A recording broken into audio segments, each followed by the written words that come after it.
les prix à l'exportation des principales céréales ont cru d'au moins 70% depuis un an, depuis février 2010.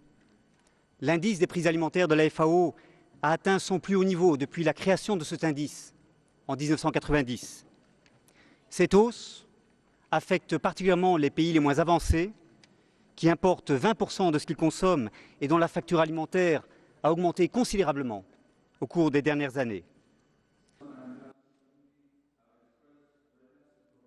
Les bénéfices de l'agroécologie pour l'agriculteur individuel se retrouvent au niveau du pays dans son ensemble. Les pays qui encouragent ces pratiques ne devront plus importer autant d'intrants externes à des prix très élevés et qui le resteront à l'avenir puisque ces prix sont liés à celui des énergies fossiles. Les gouvernements ont donc une responsabilité, celle de prendre les mesures qui peuvent préparer la transition vers une agriculture qui soit abordable pour les agriculteurs pauvres et qui soit à la hauteur des enjeux d'aujourd'hui.